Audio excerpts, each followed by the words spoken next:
Introduction. Welcome to this audiobook presentation of A Christmas Tree by Charles Dickens. Written in 1850, this short story originally appeared in the inaugural issue of Dickens' magazine Household Words. Unlike his famous novels, this reflective essay takes a more personal approach, drawing on Dickens' own childhood memories and the traditions of a Victorian Christmas. Charles Dickens, celebrated as one of the greatest novelists of the 19th century, is often credited with shaping the way we think about Christmas today. His works, including A Christmas Carol, helped to popularize many of the festive customs we hold dear, from family gatherings to the joy of gift-giving.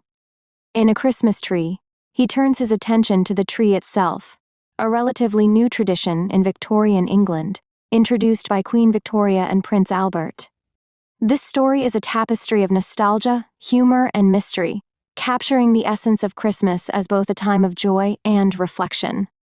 As you listen, you'll discover how Dickens uses the Christmas tree as a lens through which to explore themes of memory, imagination, and the enduring magic of the holiday season.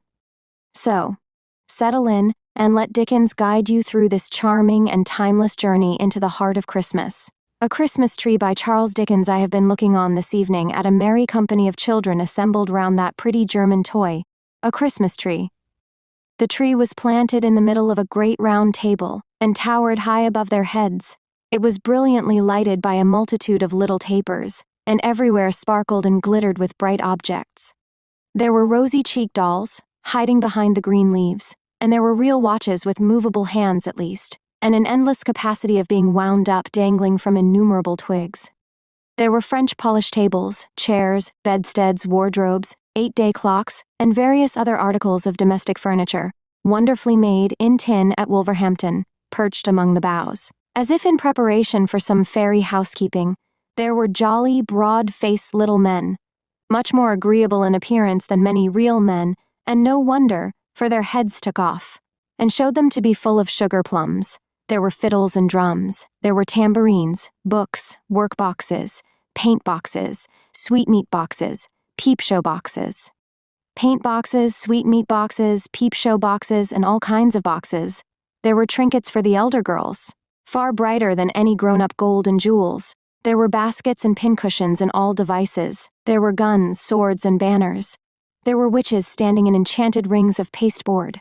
To tell fortunes, there were teetotums, humming tops, needle cases, pen wipers, smelling bottles, conversation cards, bouquet holders, real fruit, made artificially dazzling with gold leaf, imitation apples, pears, and walnuts.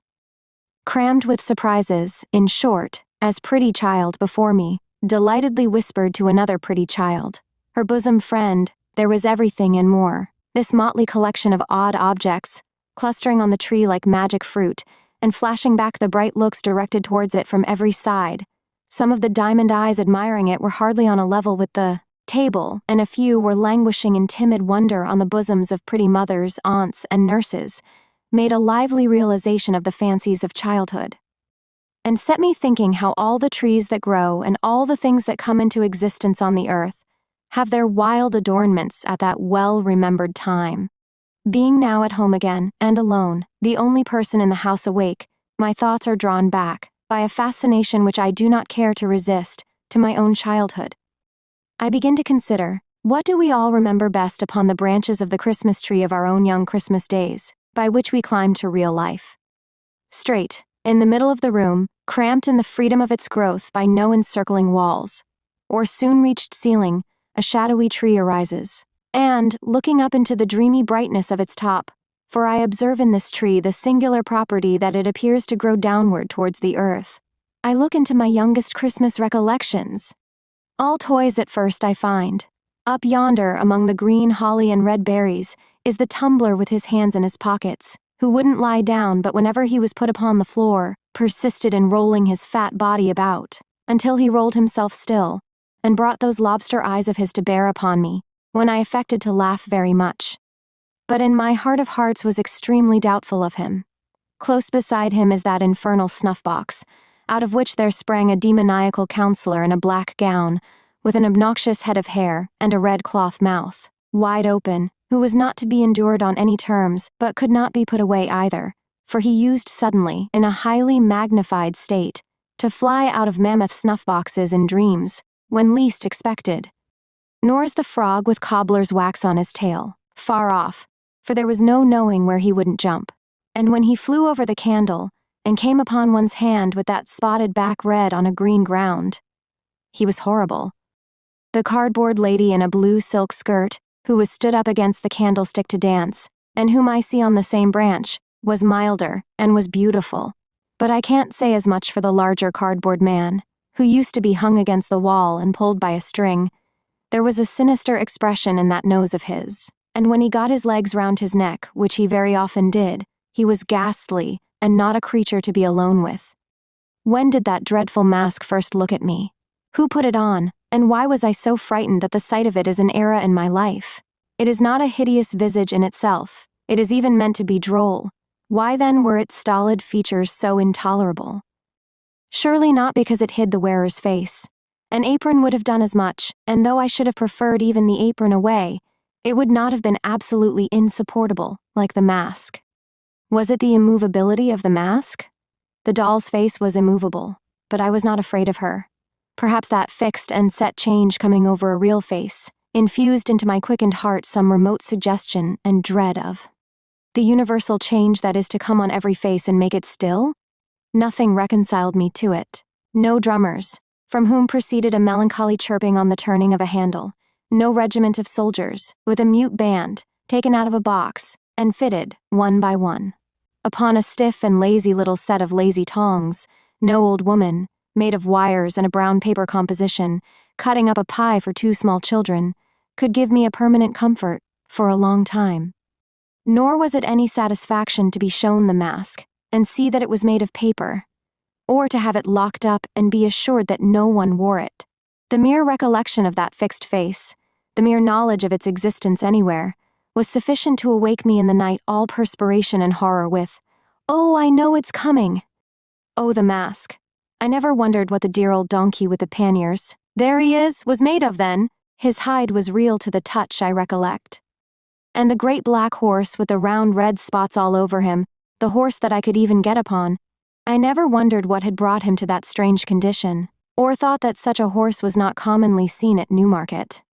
The 4 horses of no color, next to him, that went into the wagon of cheeses, and could be taken out and stabled under the piano, appeared to have bits of fur tippet for their tails, and other bits for their manes, and to stand on pegs instead of legs, but it was not so when they were brought home for a Christmas present. They were all right then, neither was their harness unceremoniously nailed into their chests, as appears to be the case now. The tinkling works of the music cart I did find out to be made of quill toothpicks and wire.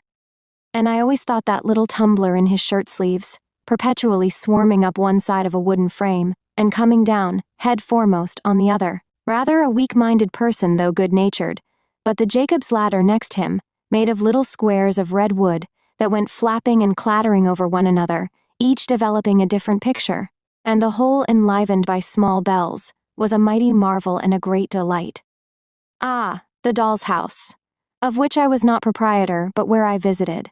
I don't admire the Houses of Parliament half so much as that stone-fronted mansion with real glass windows, and doorsteps, and a real balcony greener than I ever see now, except at watering places, and even they afford but a poor imitation. And though it did open all at once, the entire house front, which was a blow, I admit, as cancelling the fiction of a staircase, it was but to shut it up again, and I could believe. Even open, there were 3 distinct rooms in it, a sitting room and bedroom, elegantly furnished, and best of all, a kitchen, with uncommonly soft fire, irons, a plentiful assortment of diminutive utensils. Oh, the warming pan and a tin man cook in profile, who was always going to fry 2 fish. What Barmecide justice have done to the noble feasts wherein the set of wooden platters figured, each with its own peculiar delicacy, as a ham or turkey, glued tight onto it, and garnished with something green, which I recollect as moss. Could all the temperance societies of these later days united give me such a tea-drinking as I have had through the means of yonder little set of blue crockery, which really would hold liquid? It ran out of the small wooden cask I recollect and tasted of matches, and which made tea nectar. And if the two legs of the ineffectual little sugar tongs did tumble over one another, and want purpose, like Punch's hands, what does it matter? And if I did once shriek out, as a poisoned child, and strike the fashionable company with consternation, by reason of having drunk a little teaspoon, inadvertently dissolved in too hot tea, I was never the worse for it, except by a powder. Upon the next branches of the tree, lower down, hard by the green roller and miniature gardening tools, how thick the books begin to hang. Thin books in themselves at first, but many of them, and with deliciously smooth covers of bright red or green. What fat black letters to begin with. O was an archer and shot at a frog. Of course he was. He was an apple pie also, and there he is. He was good many things in his time, was A, and so were most of his friends, except X, who had so little versatility that I never knew him to get beyond Xerxes or Xanthippe like Y, who was always confined to a yacht or a yew tree, and Z condemned forever to be a zebra or a zany. But now, the very tree itself changes, and becomes a beanstalk, the marvelous beanstalk up which Jack climbed to the giant's house. And now, those dreadfully interesting double-headed giants, with their clubs over their shoulders, begin to stride along the boughs in a perfect throng, dragging knights and ladies home for dinner by the hair of their heads. And Jack, how noble, with his sword of sharpness, and his shoes of swiftness. Again those old meditations come upon me as I gaze up at him, and I debate within myself whether there was more than one Jack, which I am loth to believe possible, or only one genuine, original, admirable Jack, who achieved all the recorded exploits. Good. For Christmas time is the ruddy color of the cloak, in which the tree making a forest of itself for her to trip through, with her basket little Red Riding Hood, comes to me one Christmas Eve to give me information of the cruelty and treachery of that dissembling wolf who ate her grandmother, without making any impression on his appetite, and then ate her, after making that ferocious joke about his teeth. She was my first love. I felt that if I could have married Little Red Riding Hood, I should have known perfect bliss. But it was not to be, and there was nothing for it but to look out the wolf in the Noah's Ark there, and put him late in the procession on the table, as a monster who was to be degraded. Oh, the wonderful Noah's Ark! It was not found seaworthy when put in a washing tub, and the animals were crammed in at the roof, and needed to have their legs well shaken down before they could be got in, even there. And then, 10 to 1, but they began to tumble out at the door, which was but imperfectly fastened with a wire latch. But what was that against it? Consider the noble fly, a size or two smaller than the elephant, the ladybird, the butterfly, all triumphs of art. Consider the goose, whose feet were so small, and whose balance was so indifferent, that he usually tumbled forward and knocked down all the animal creation. Consider Noah and his family, like idiotic tobacco stoppers, and how the leopards stuck to warm little fingers, and how the tails of the larger animals used gradually to resolve themselves into frayed bits of string. Hush! Again a forest, and somebody up in a tree, not Robin Hood, not Valentine, not the yellow dwarf. I have passed him and all Mother Bunch's wonders without mention, but an Eastern king with a glittering scimitar and turban. By Allah! 2 Eastern kings, for I see another, looking over his shoulder. Down upon the grass at the tree's foot lies the full length of a coal-black giant, stretched asleep, with his head in lady's lap, and near them is a glass box, fastened with 4 locks of shining steel, in which he keeps the lady prisoner when he is awake. I see the 4 keys at his girdle now. The lady makes signs to the 2 kings in the tree, who softly descend. It is the setting in of the bright Arabian Nights. Oh, now all common things become uncommon and enchanted to me. All lamps are wonderful, all rings are talismans. Common flower pots are full of treasure, with a little earth scattered on the top. Trees are for Ali Baba to hide in. Beef steaks are to throw down into the Valley of Diamonds, that the precious stones may stick to them, and be carried by the eagles to their nests, whence the traders with loud cries will scare them. Tarts are made, according to the recipe of the vizier's son of Bussorah, who turned pastry cook after he was set down in his drawers at the gate of Damascus. Cobblers are all Mustafas, and in the habit of sewing up people cut into 4 pieces, to whom they are taken blind, fold. Any iron ring let into stone is the entrance to a cave which only waits for the magician, and the little fire, and the necromancy, that will make the earth shake. All the dates imported come from the same tree as that unlucky date, with whose shell the merchant knocked out the eye of the genie's invisible son. All olives are of the stock of that fresh fruit, concerning which the commander of the faithful overheard the boy conduct the fictitious trial of the fraudulent olive merchant. All apples are akin to the apple purchased with 2 others from the sultan's gardener for 3 sequins, and which the tall black slave stole from the child. All dogs are associated with the dog, really a transformed man, who jumped upon the baker's counter and put his paw on the piece of bad money. All rice recalls the rice which the awful lady, who was a ghoul, could only peck by grains, because of her nightly feasts in the burial place. My very rocking horse, there he is, with his nostrils turned completely inside out, indicative of blood, should have a peg in his neck, by virtue thereof to fly away with me, as the wooden horse did with the Prince of Persia, in the sight of all his father's court. Yes, on every object that I recognize among those upper branches of my Christmas tree, I see this fairy light. When I wake in bed, at daybreak, on the cold, dark winter mornings, the white snow dimly beheld, outside. Through the frost on the window pane, I hear Dinarzade. Sister, sister, if you are yet awake, I pray you finish the history of the young king of the Black Islands. Scheherazade replies, if my lord the Sultan will suffer me to live another day, sister, I will not only finish that, but tell you a more wonderful story yet. Then, the gracious Sultan goes out, giving no orders for the execution, and we all 3 breathe again. At this height of my tree I begin to see, cowering among the leaves. It may be born of turkey, or of pudding or mince pie, or of these many fancies, jumbled with Robinson Crusoe on his desert island.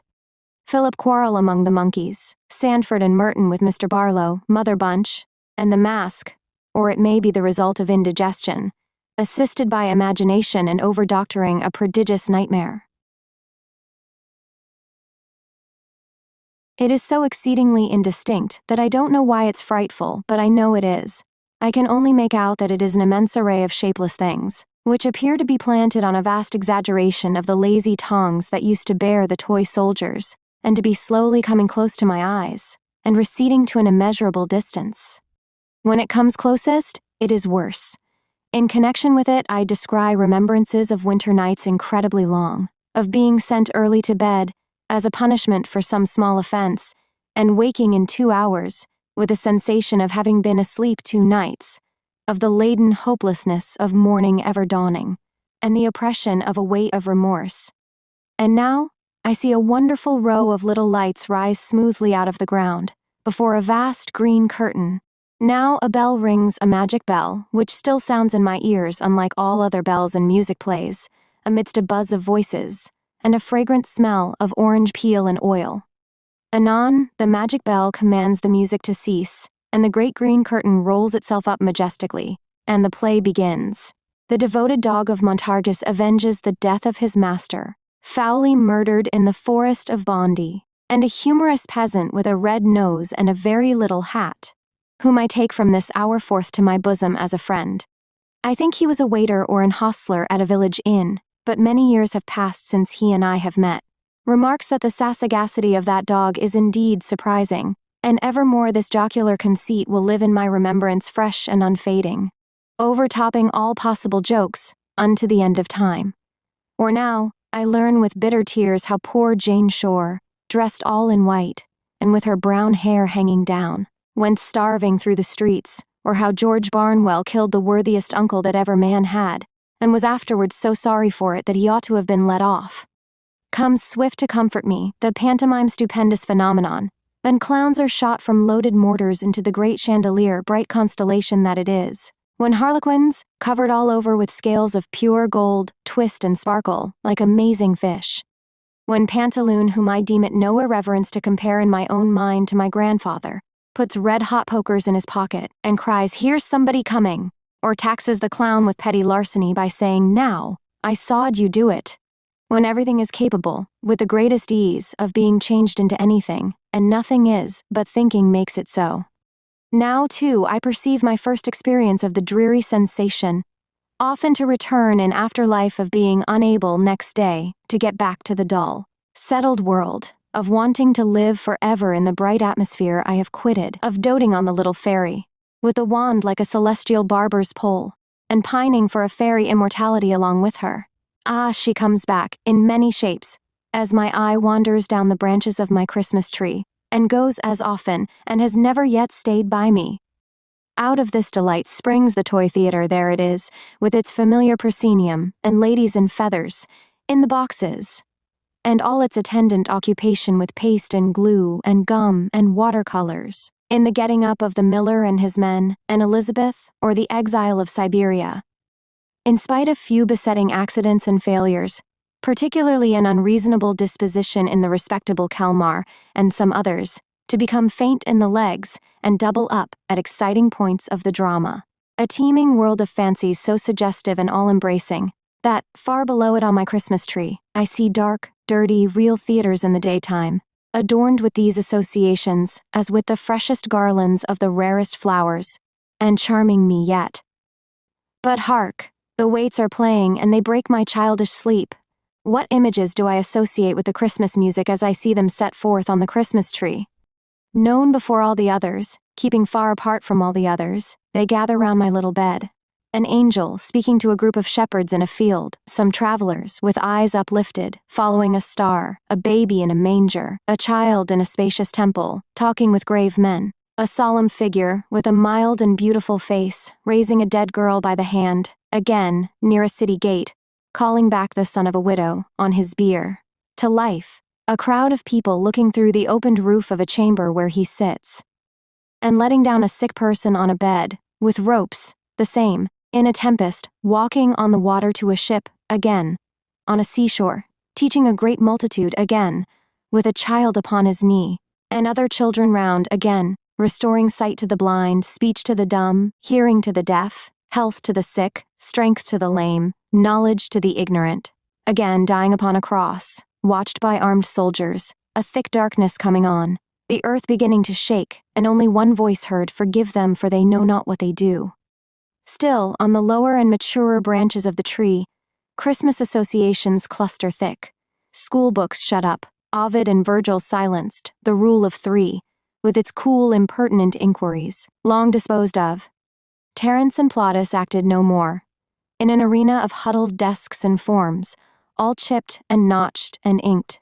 Cricket bats, stumps, and balls left higher up with the smell of trodden grass and the softened noise of shouts in the evening air. The tree is still fresh, still gay. If I no more come home at Christmas time, there will be boys and girls, thank heaven, while the world lasts, and they do. Yonder they dance and play upon the branches of my tree, God bless them, merrily, and my heart dances and plays too. And I do come home at Christmas. We all do, or we all should. We all come home, or ought to come home, for a short holiday, the longer the better, from the great boarding school, where we are forever working at our arithmetical slates, to take and give a rest. As to going a-visiting, where can we not go, if we will? Where have we not been, when we would? Starting our fancy from our Christmas tree, away into the winter prospect. There are many such upon the tree. On, by low-lying misty grounds, through fens and fogs, up long hills winding dark as caverns between thick plantations, almost shutting out the sparkling stars. So, out on broad heights, until we stop at last, with sudden silence, at an avenue. The gate bell has a deep, half-awful sound in the frosty air. The gate swings open on its hinges, and, as we drive up to a great house, the glancing lights grow larger in the windows, and the opposing rows of trees seem to fall solemnly back on either side, to give us place. At intervals, all day, a frightened hare has shot across this whitened turf, or the distant clatter of a herd of deer trampling the hard frost has for the minute crushed the silence too. Their watchful eyes beneath the fern may be shining now, if we could see them, like the icy dewdrops on the leaves, but they are still, and all is still. And so, the lights growing larger, and the trees falling back before us, and closing up again behind us, as if to forbid retreat, we come to the house. There is probably a smell of roasted chestnuts, and other of a herd of deer trampling the hard frost has for the minute crushed the silence too. Their watchful eyes beneath the fern may be shining now, if we could see them, like the icy dewdrops on the leaves, but they are still, and all is still. And so, the lights growing larger, and the trees falling back before us, and closing up again behind us, as if to forbid retreat, we come to the house. There is probably a smell of roasted chestnuts and other good comfortable things all the time, for we are telling winter stories, ghost stories, or more shame for us round the Christmas fire, and we have never stirred. Except to draw a little nearer to it. But no matter for that. We came to the house, and it is an old house, full of great chimneys where wood is burnt on ancient dogs upon the hearth, and grim portraits, some of them with grim legends too, lower distrustfully from the oaken panels of the walls. We are a middle-aged nobleman, and we make a generous supper with our host and hostess and their guests, it being Christmas time, and the old house full of company, and then we go to bed. Our room is a very old room. It is hung with tapestry. We don't like the portrait of a cavalier in green over the fireplace. There are great black beams in the ceiling, and there is a great black bedstead supported at the foot by two great black figures, who seem to have come off a couple of tombs in the old baronial church in the park, for our particular accommodation. But we are not a superstitious nobleman, and we don't mind. Well, we dismiss our servant, lock the door, and sit before the fire in our dressing gown, musing about a great many things. At length we go to bed. Well, we can't sleep. We toss and tumble, and can't sleep. The embers on the hearth burn fitfully and make the room look ghostly. We can't help peeping out over the counterpane, at the two black figures and the cavalier, that wicked-looking cavalier in green. In the flickering light they seem to advance and retire, which, though we are not by any means a superstitious nobleman, is not agreeable. Well, we get nervous, more and more nervous. We say this is very foolish, but we can't stand this, we'll pretend to be ill and knock up somebody. Well, we are just going to do it, when the locked door opens, and there comes in a young woman, deadly pale, and with long fair hair, who glides to the fire, and sits down in the chair we have left there, wringing her hands. Then, we notice that her clothes are wet. Our tongue cleaves to the roof of our mouth, and we can't speak, but we observe her accurately. Her clothes are wet, her long hair is dabbled with moist mud. She is dressed in the fashion of 200 years ago, and she has at her girdle a bunch of rusty keys. Well, there she sits, and we can't even faint, we are in such a state about it. Presently she gets up, and tries all the locks in the room with the rusty keys, which won't fit one of them. Then, she fixes her eyes on the portrait of the cavalier in green, and says, in a low, terrible voice, "The stags know it." After that she wrings her hands again, passes the bedside, and goes out at the door. We hurry on our dressing gown, seize our pistols, we always travel with pistols, and are following, when we find the door locked. We turn the key, look out into the dark gallery, no one there. We wander away, and try to find our servant. Can't be done. We pace the gallery till daybreak, then return to our deserted room, fall asleep, and are awakened by our servant. Nothing ever haunts him and the shining sun. Well, we make wretched breakfast, and all the company say we look queer. After breakfast, we go over the house with our host, and then we take him to the portrait of the cavalier in green, and then it all comes out. He was false to a young housekeeper once attached to that family, and famous for her beauty, who drowned herself in a pond, and whose body was discovered after a long time because the stags refused to drink of the water. Since which, it has been whispered that she traverses the house at midnight, but goes especially to that room where the cavalier in green was wont to sleep, trying the old locks with the rusty keys.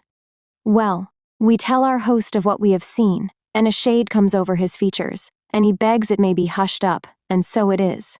But it's all true, and we said so, before we died. We are dead now, to many responsible people.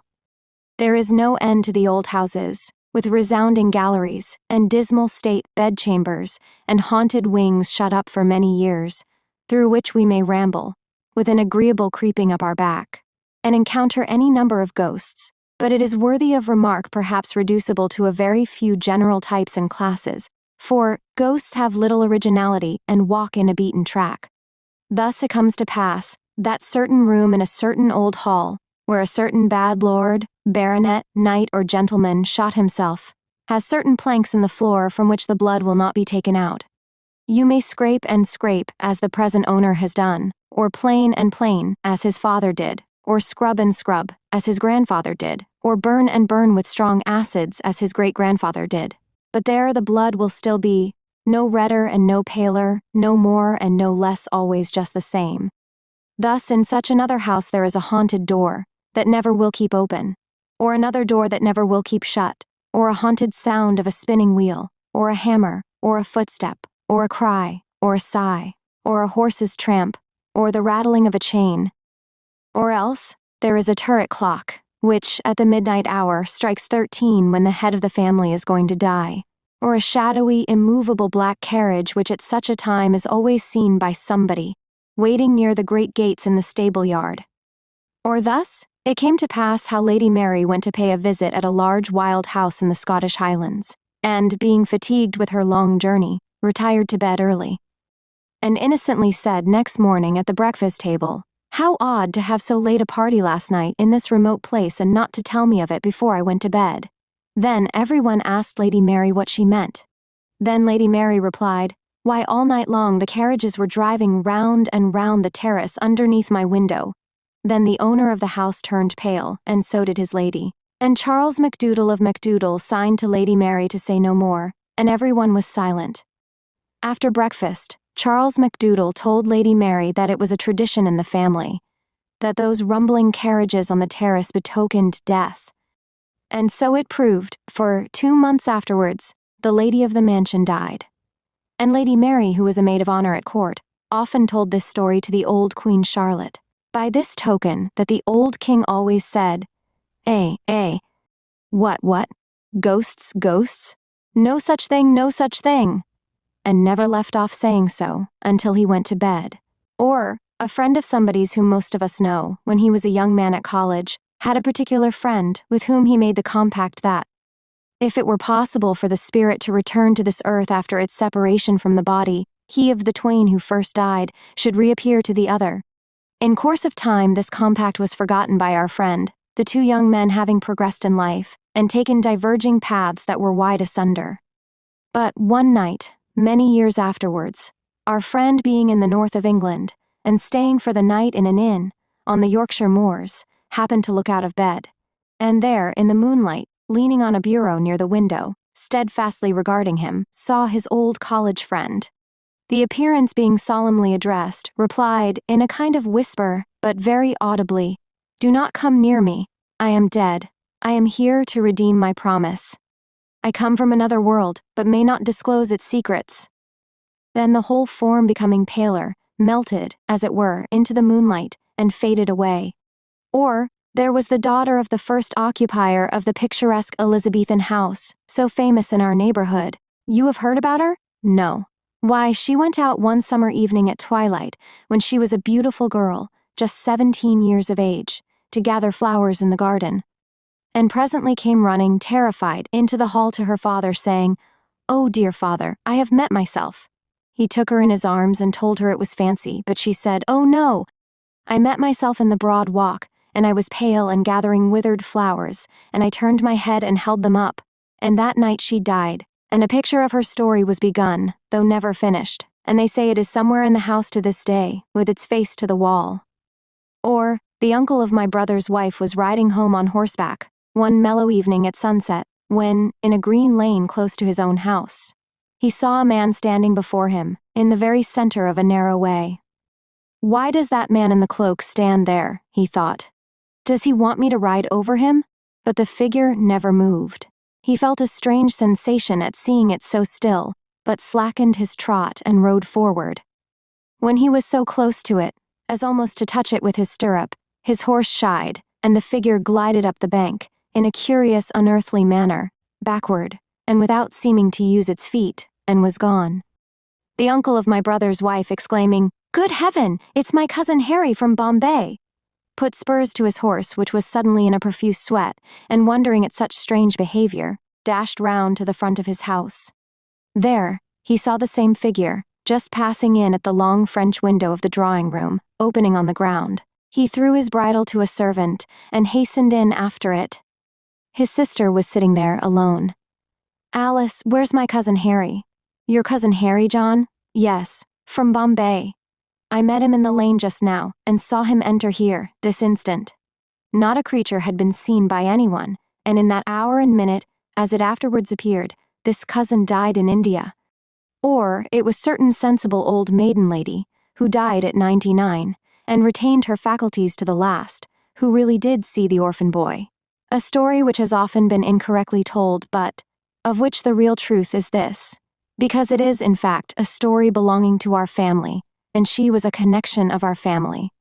When she was about 40 years of age and still an uncommonly fine woman, her lover died young, which was the reason why she never married, though she had many offers.